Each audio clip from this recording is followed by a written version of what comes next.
Anchor is the easiest way to make a podcast. It gives you everything you need in one place for free, which you can use right from your phone or computer. Creation tools allow you to record and edit your podcast so it sounds great. They'll even distribute your podcast for you so it can be heard everywhere: Spotify, Apple Podcasts, Google Podcasts, and many more. You can easily make money from your podcast with no minimum listenership.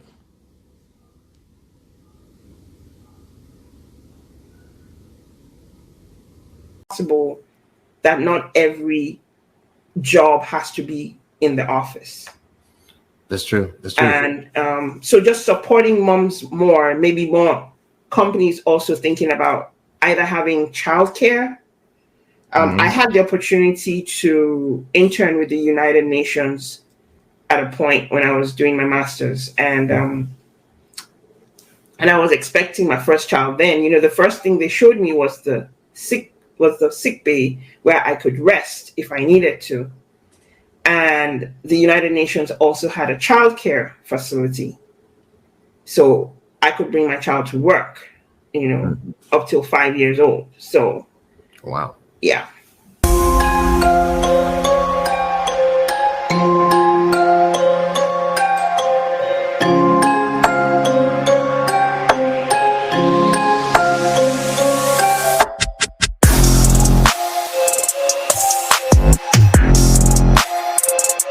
Awesome, everybody. Welcome back to another episode of It Is What It Is podcast. I am your host, Cody Kelly. Look, I'm super excited about this episode because we have an amazing guest. We're talking about building wealth, helping clients, and even really empowering women. We have the wealth strategist, Omolola. I know. Yep, got it correct. I think I got it correct. But before we get into it, you know, thumbs up. Yeah, if you want to keep seeing amazing podcast guests like this, amazing content, you got to subscribe to the YouTube channel. YouTube at the bottom, CV space K. Instagram, follow me at cvmk33, and on the business page at cvmk_global. And then go to where the best fitness, health, wellness supplements are. We're talking about your men's hormonal support, your women's hormonal support, your vegan protein, your pre-workouts. You know where you get it? Just like this pre-workout superpower, only at www.cvmk, M as in Marshall, K global.store. With that being said, Omolola, how are you doing today? I am doing wonderful. Thank you for asking. It's a pleasure to be here with you all. I'm glad to have this time. It's always exciting to me to talk about something that I find to be, you know, of importance and also quite a passion of mine. So yeah, I'm glad to be here. Thank you. No problem. Look, I got a couple questions. Wealth strategy. So, you know, this is a buzzword being thrown around a lot, and it means a lot of different things to a lot of different people. So specifically, when you say you are a wealth strategist, what do you specifically mean? Very, very simple. I walk people through different types of strategies that I hope they will be educated enough to make informed decisions about their money. So in the process, what I'm hoping to achieve is, one, you become educated so that in the journey, I'm not just telling you do this, but you know why you are doing it, and you know if it's relevant to your situation. So there has to be some educational component going on, and it's strategic to you and your needs, such that, you know, when we go to you're talking about fitness and all that just a minute ago. Yeah, it's not one size to everyone.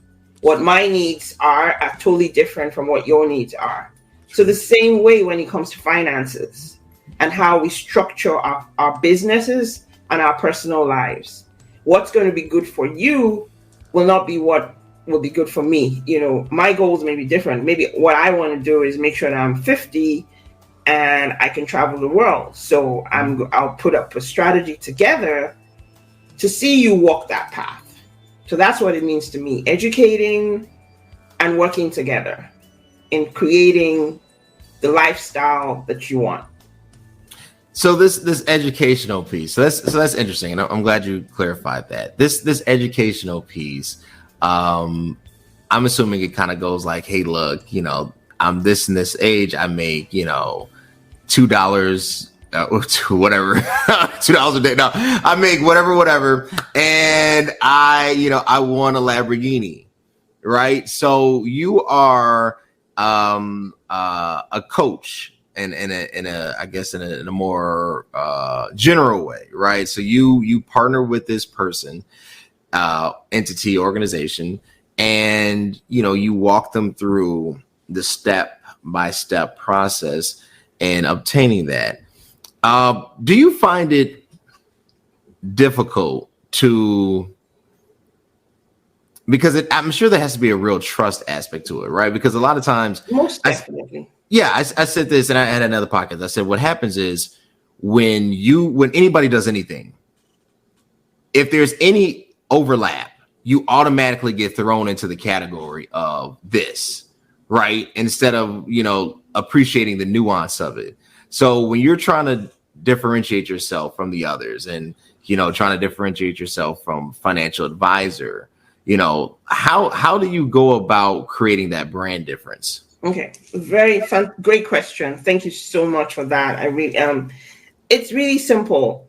For me, I'm able to tap into my inquisitive nature. My background is law. Oh, wow. So I'm able to look for information and ask questions that most people will not think of asking for, because I'm just trained to do that.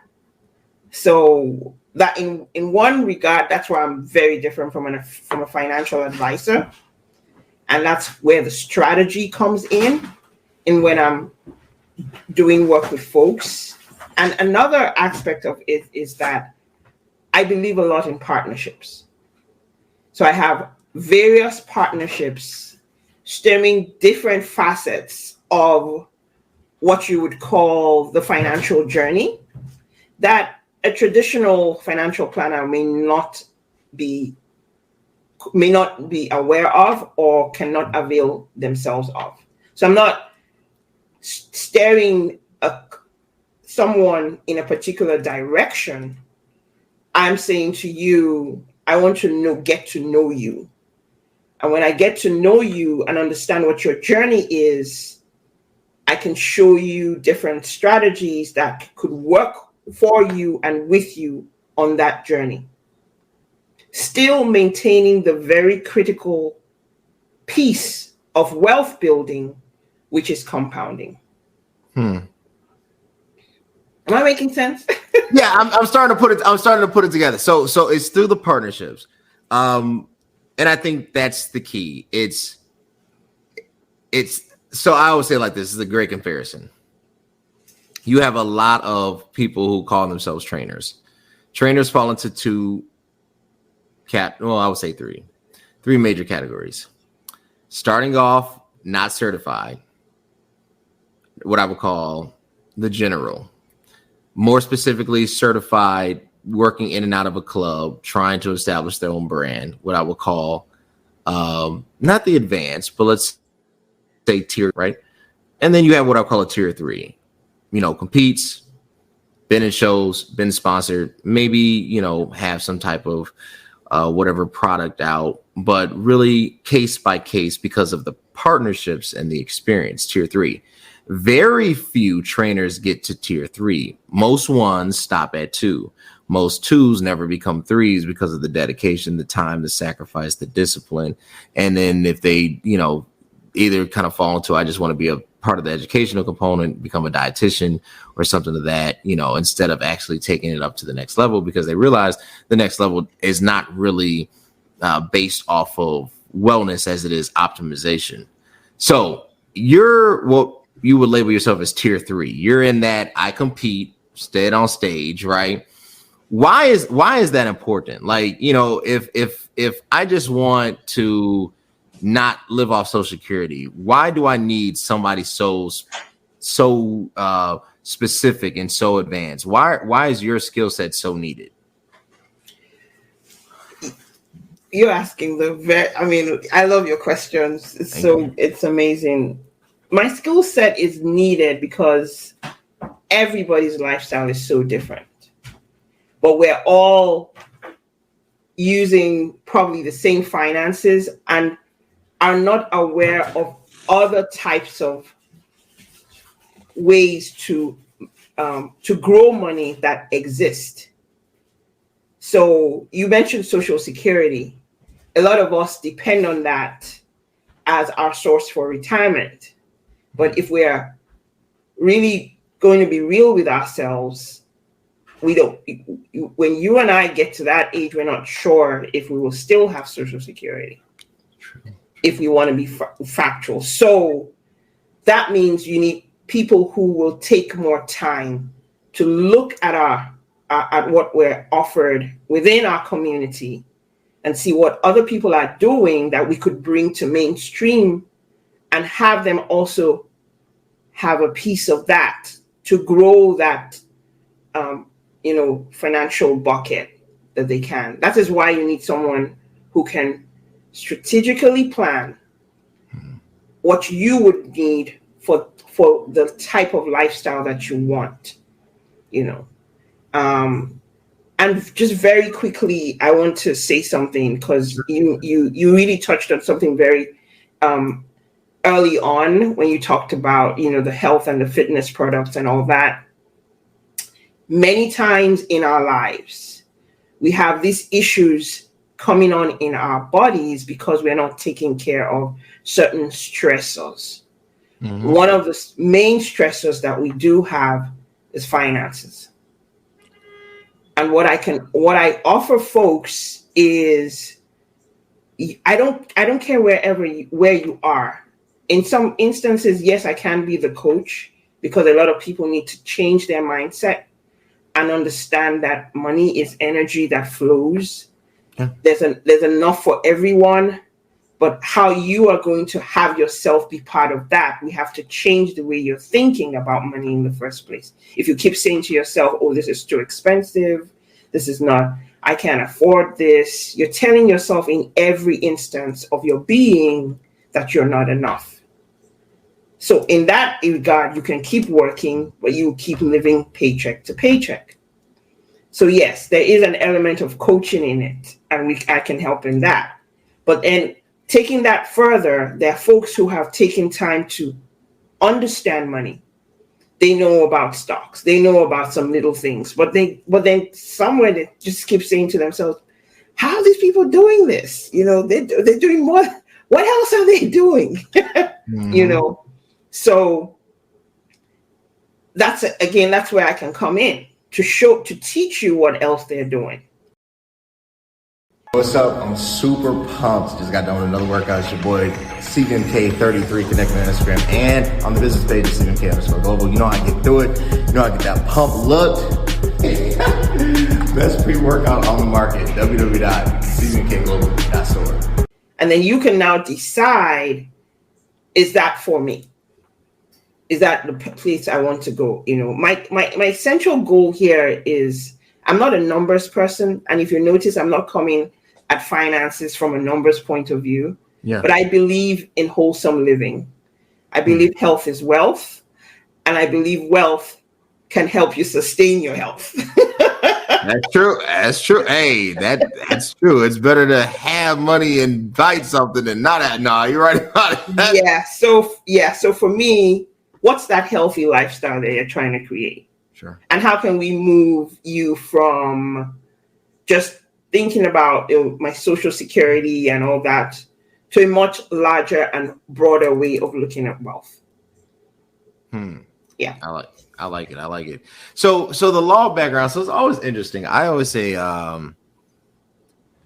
when someone evolves, mm-hmm. they first have a passion, a internal dream, and then they get it, or they get within the vicinity of it, and for whatever reason, they don't stay in a particular field, because if somebody has a law background, then, they become a lawyer, traditionally speaking, right? And then they stay in the aspects of law, either teaching it or working at a, firm or private practice.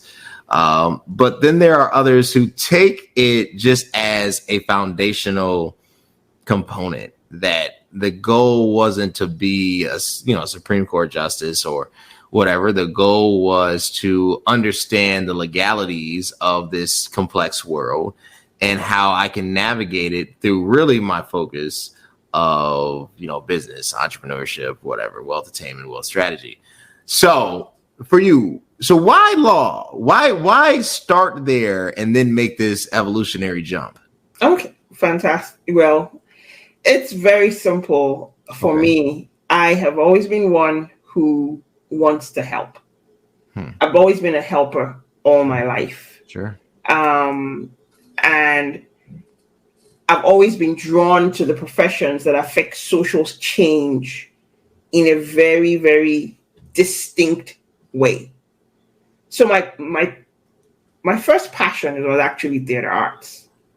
Oh, wow. And that's because when you stand on stage as a character and someone going through that experience sees the evolution of that character and how that character moved from a state of dissolution to one of triumph, you've essentially changed their life just by playing a role. So that's me, just wanting to find a place to help. The same thing with my passion for law. I've always been interested in social justice. I've always been interested in the aspects of law that concern everyday living and everyday lives. And I really take very, very seriously the oaths of being a lawyer, that a lawyer must know something about everything, but not everything about everything. And the oath that you are the holders of the law. And for me, it's not just the laws that we make, but those laws that even guide our lives on earth as human beings. Sure.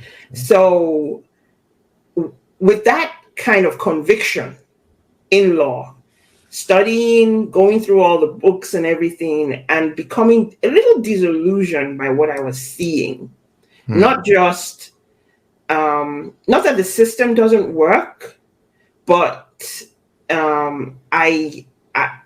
it just didn't suit my personality or how I wanted to serve. And I also got married, and the challenges of corporate life on family life was for me very difficult. So I must say I'm grateful for my husband for not saying to me, "You got a law degree and you want to sit at home. Are you crazy?" Right. Right. He supported me wholly, and I said, I'll find something. I'll reinvent myself. So I would still find ways of helping people, doing what I love, and staying true to who I am and being there for those I want to be there for. And so that to me has confirmed a lot of things. In a way, I'm an activist because I do believe that women should be able to control how they work. Yeah. So I have been on my own, using all the technologies that we've had to use the last 2 years for way longer than that. It's like people were encroaching in my space when everybody went online. So because for me, so I was able to use what I learned as a lawyer to support small businesses in areas where a lot of business owners do not take their time to learn before they jump into business. So that's really where I am now, still helping, but I find that the financial space is one of those spaces that entrepreneurs and business owners do not take enough time. They do not spend enough time there to understand the nuances of what they're getting into before they do get into it. And me being an attorney, I'm able to comb through a lot of documents they don't want to comb through. I'm able to explain very simply, strategies that could work, that could help them maintain cash flow while they're building their business, but also think of retirement and start putting something away in the process. So everything ties together. And I don't see myself being less of a lawyer than those who are actually work. I'm just doing it in a very different way and serving people in that process and living my life, as I do. Yeah. I like it. I like it. So, you talked about women should have the right, and I totally believe with you and believe in this, to dictate how they go about pursuing their professional career, dictate the terms of engagement, to be paid equitable as their male counterparts, right? And obviously, and that's the goal. Where do you see? I mean, what really is the biggest challenge? Because I think what's happening is there's a lot of noise, and I think noise gets heard, but you can also become deaf to noise if it's not harmonizing. If that makes sense. I guess that's the best way to say it. I'm trying to look for a different way, or try to think of a different way to say it. But perfect example, I live in Chicago. So I hear CTA buses, Chicago Transit Authority buses, right? It used to bother me. Now it blends into the landscape, and I have to decide, do I stay? Do I, keep my condo? And the reality is now it doesn't bother me. And one might say, well, you can't apply that to this. Yes, you're right. But you right me wrong in this, because if the noise doesn't harmonize, if it's not creating enough disruption, I think it's natural for humans to get exhausted and what we would call like war weariness or moral fatigue or something like that. So really, what is the biggest challenge that I would say women face in the business sector, and then how can we actually go about remedying this? I would say the biggest challenge is balancing the family life with work life.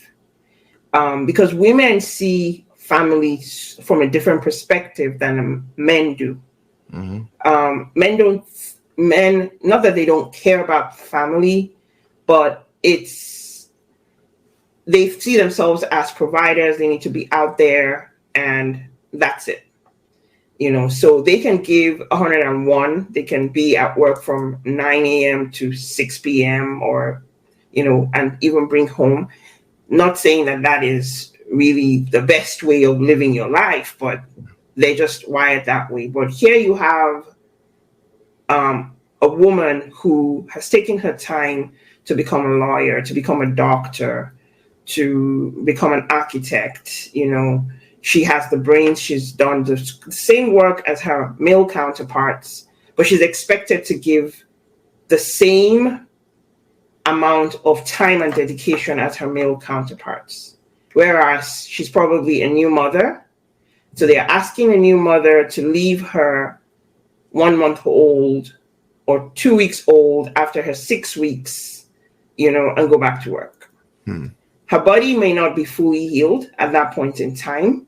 Sure. But now she has to take in the energy and strain of other people around her at work while she's trying to heal and still go home and take care of her nursing child. So for me, that's one of the main areas that I just said I cannot.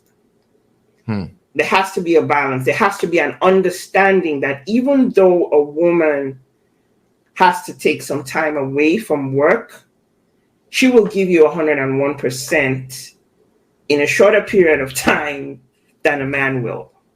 So creating those blocks of time, understanding the way the women's lifestyle works. We're so different in our functional behavior to that of the male. That's one area. But when you really want to look at it, there's so many laws within the human resources environment, those kind of things that need to be talked about more. We need to have more advocates talking about, the length of time given. I know now they also give dads time once a child is born, but the length of time given a mother in the US is still very short compared to what we're seeing in other countries in the West, in Europe, in a lot of countries in Europe, moms are paid for the whole first year. Wow. And they don't have to be, and they don't lose their jobs, and then they come back the second year on half pay, So those are some practical things. And I think this idea of women wanting a seat at the table to make these changes, I don't really think that is necessary. I think what is necessary is women making their own table and saying, this is how work-life balance would look for us, and I feel a lot of companies will support these processes if women stand behind them a lot, because women nurture every environment they're in, whether it's their home or the office, and having that environment to have employees that really want to be there, is very important. And, I just think it'll be supported. So for me, I also feel that the last 2 years has shown us that it's possible that not every job has to be in the office. That's true. And so just supporting moms more, maybe more companies also thinking about either having childcare. I had the opportunity to intern with the United Nations at a point when I was doing my master's, and I was expecting my first child then. The first thing they showed me was the sick bay where I could rest if I needed to. And the United Nations also had a childcare facility, so I could bring my child to work, up till 5 years old. So, wow, yeah. Now, I got a follow up to that question, but a word from our. There's a hero in all of us, waiting to be unleashed. All it takes is just that one last push. Activate the hero within with cvmk Global supplements. All natural, steroid free, designed to enhance performance, build muscle, and increase energy. You are unstoppable. You can do this. Become your own hero at www.cvmkglobal.store.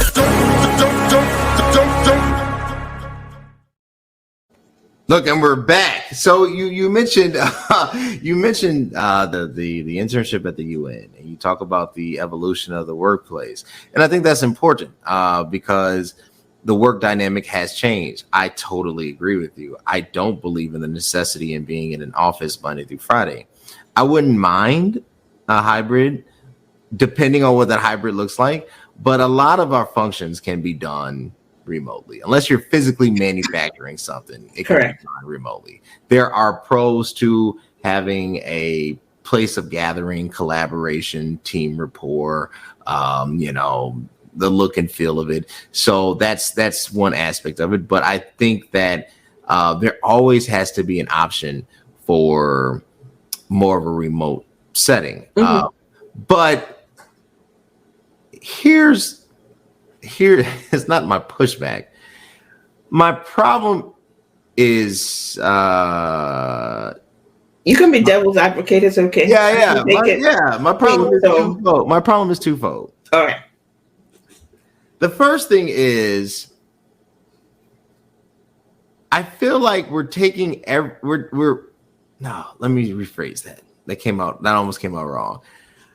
If I change this, but I don't change that, I didn't change it. Here's what I mean. So, okay, we get the holidays now, right? Like we do whatever, we don't even get enough holidays. We don't, compared to other countries. We're not even near them. No, they don't need problems. Vacation time. They don't get vacation time because they get so many holidays. So that's one aspect of it. But I see the biggest to me, the biggest for the global United States workforce is pay has not kept up with the cost of living. Correct. With inflation, even before inflation, even for the 9.2% or whatever increase in the cost of living, we were still and are still paying salaries that are at least 30 years dated, right? Like we're not really invested, to me, in the deepening of the workforce and of the middle class, because I said this, it's hard to be upset when you live in the house that you want to live in. It's harder to and maybe but I do believe that some type of financial security provides a certain amount of easement. I think that the top tier echelon has exponentially increased in wages, where anything lower than a V level has basically stayed stagnant. Okay. So I say that, the threat toward all workers is that specifically. And I do agree with you when it comes to women representation within the workforce. Obviously, we don't understand the dynamic, as you mentioned, the home element, if she so chooses. We don't understand what that looks like. And I think we still have a lot of preconceived notions, right? So I do understand the need for cultural change, the need for all of this adjustment. But if we don't also address the pay inequity of it all, right? I feel like we're creating a working poor, if that makes sense. That to me has been the biggest push. And I know we're running out of time, so I'll leave it at that. Do you foresee, and I said all that just to ask this, and this is my last question. Do you foresee a shift in economic priority with workers in general? Yes, most definitely. I mean, if just quickly, look at the history. At a point, at some point in the history of this country, when they were trying to rebuild after the Second World War, a lot of needing factory workers. So a lot of things were put in place to help that process. That's when the mortgage stuff came out. You could buy a home with little or next to nothing, keep it for 30 years. But then people were really stagnant. They weren't moving around a lot. So it made sense. And the government made a lot of money. But right now, is that really serving us, that whole process? No, it's not, because we move around a lot. But do you know that there are other types of mortgages available now, apart from the main one that we know? So you see, the point is education. And education is a tool, that bears the light. There's a famous quote of Martin Luther King I really like to talk. I can't remember it right now, but he talks about the lights in the darkness. Yeah. And to your point about the economic disparity, it has to do with education. We're not educating ourselves. We're trained at that point in time to be workers. Everything about the school system was trained to produce workers. So that's why you don't have enough folks being able to really understand and take a stand or take, effective positions when it comes to their own finances. But when you educate from even the middle school level, and you start having programs that teach not just, the math and the skills to make you a worker, but something that would even spark your interest more and say, oh, I can do something even bigger. Within that process, you begin to change and begin to plant the seeds that will make for the laws that will bring about this change. You understand? So that's how I see it. I don't see it as something, it's a multifaceted level, Yeah.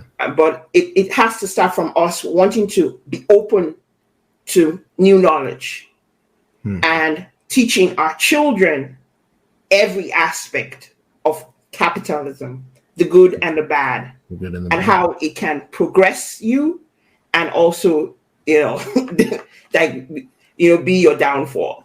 And when we can do that, then people can speak up, about wages and say, we're not accepting this. It's all about what you accept. But when you're in the darkness and are not allowing yourself that knowledge so that you can, be true knowing voice in every aspect of our lives, it's like that, then we won't see the change we're talking about. But I believe it's very possible. Yeah. Perfect. I like it. Look, I appreciate my guests. You have been absolutely amazing. Omolola, where can they reach you? The people wanted to connect. They wanted to solicit and buy your services and partner with you. Where can they reach you? Oh, wow. Yeah. So Omolola Adekeye, if you're on LinkedIn, find me there. I'm available. My website is www.tvgventures.com. I'm also, you can reach me from the website. And I have a Facebook group called Let's Talk About Business and for Network for Entrepreneurs. So you can find that also. And that's a place to connect with me. So thank you so much for your time. I really appreciate this. And thank you all for listening. I hope we've given you some things to think about. And let's all be part of this change. Yeah. That's it. Y'all connect with Omolola Adekeye. Go to tvgventures.com. Hit her up on the website. Connect with her on LinkedIn. Support her. Reach out to her. Get her because you need this wealth strategist for you. And if you want to keep seeing amazing content, keep seeing heat like we're doing today, you know what you got to do. YouTube at CV_K, Instagram cvmk33, and the business space cvmk_global, TikTok cvmkglobe, and the website www.cvmkglobal.store. Until next time, guys. Thanks.